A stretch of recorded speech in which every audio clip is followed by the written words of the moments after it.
Tribals, Dikus, and the vision of a golden age. This is the chapter what we are going to deal about the tribal communities. But before going into the details of the lesson, let us see the introduction of the lesson. We are now going to discuss about a person called Birsa. He was in the year 1895 found roaming in the forests of Chota Nagpur Plateau region in Bihar. This man was found roaming in the forest. Wandering in the forest would be appropriate for this man. As he was wandering in the forest, people started to see that he is a man sent by the God to save them. He had some miraculous powers.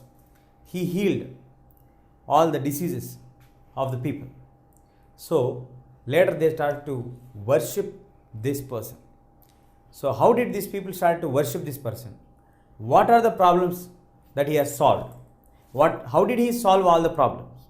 He was belonging to the tribal communities of Mundas, and his followers are Santals and Orowans. This man is considered as God for certain communities or certain tribal groups. Now, how did these people find him as a solution for him? And in this chapter we find tribals, then we have Dikus. Who are these Dikus? The outsiders. They considered Birsa as a protector from the Dikus. The outsiders are ruining the forest communities. So how did he protect them? One major thing what we all can understand in terms of economy is that their livelihoods are in danger. There is no possibility for them to have any livelihood because many forest laws were implemented. Other than this, the tribal groups are not like the Brahmanas who have clear-cut divisions and parameters for giving the lower caste, upper caste regions. This doesn't mean that there are no social and economical differences or differences between the people also are in existence in the same tribal communities. So how did Birsa become the god of the tribals? What are the problems that he has solved? How did he solve these problems? Why did people are so much interested about this person calling him as God? Why did he term that status of being a godly man? We will try to find answers for some of these questions in this chapter. Tribal's life. How was a tribal community life during that period?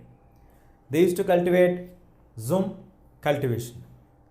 What is Zum cultivation? Zum cultivation is also known as shifting cultivation. They shift from one region to another region. How do they shift from one region to another region? They shift from one region to another region after doing their cultivation. First, they used to clear a patch of land and then they do the cultivation there. After doing cultivation for a certain period of time, they do the harvesting, they do the plowing, sowing. The instruments what they used were axe and hoe, what they used for the cultivation, for sowing the soil, tilling the soil and all these things. Once the cultivation is done, then they now decide to leave that place. So once the harvesting is done, they burn the place and they go to the new place. So this burning and leaving the land fallow, empty for a certain period of time gives a time for the land to acquire back its fertility levels of the soil. At the same time, the forest people, tribals, used to move from one region to another region so that they can move across the entire forest. Mainly, this type of shifting cultivation is practiced in the hilly regions of north and northeastern regions of our country. So here, jumming cultivation means taking a small piece of land. Jumming cultivation, where a small piece of land is taken, cleared by the tribal communities using the axes and hoes. Once they clear this land, they burn off it and in the ash they sow the seeds. Once the sowing of the seeds is done, when the rains occur, the seeds will germinate and the crop start to get into access. Then the cultivation process is done. Finally, for 2 or 3 years, they do continuously agriculture here. Once they fix that, yes, now it is a time for us to move from this region to another region, they clear this land, do the harvesting, leave the land empty and go to the other patch of land. Like this, the tribal people used to move from one region to another region. This also protects the soil fertility because they are giving a gap to regain back the fertility of the soil for some years.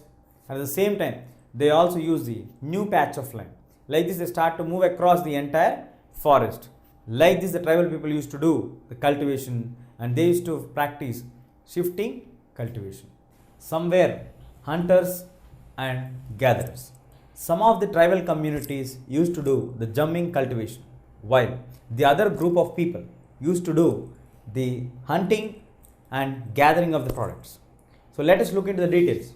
Forests are essential for the tribal communities to do any activity, as the forests are most essential for them because they completely depend on the forest only.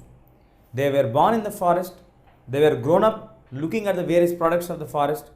They used to climb the trees, they used to collect the fruits, they used to collect the rubber, they used to collect the timber, firewood, charcoal, everything. Every day-to-day need is being met in the forest itself.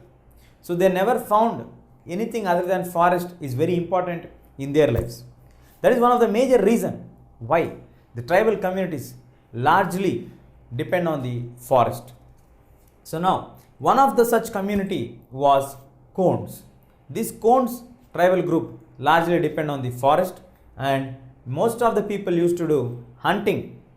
They used to hunt whole along the day, and whatever they used to hunt, they used to divide among their group of people, and they used to do the sharing of the food, and they used to eat fruits and cooked the food with the roots of the trees and collected oil from the sal and mahua for doing their cooking. Like this, they had everything. They had food, they have oils, they have fruits. So they have their livelihood happening here, and they used to do the trading with the outside local markets. Whenever they produce something from the forest, they used to carry the kusum and the palash flowers, and they used to take it to the local market and sell it to the traders there.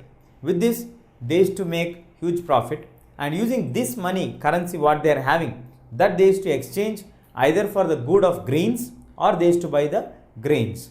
So the exchange of the goods for grains has been happening. Either the valuable products which is being produced in the forest will be taken outside and given to them, or they used to do some odd jobs like part-time jobs, like working in the local areas, and from that they used to collect money and buy the grains and bring it back to the forest people, because they have fruits, they have everything. Only the food grains are not produced in the forest, so they need to get the food grains from outside. And we have a tribal community called Baiga. Baiga people are never ready to work as a labor, because they feel that when we work under anybody, our dignity will come down. They largely depend on the forest. Even in the forest, if they don't have any job also, they never try to work in any odd jobs or any other situations, because they consider that their self-respect will go down. And the other major link between the tribal communities and the local markets is the money lenders.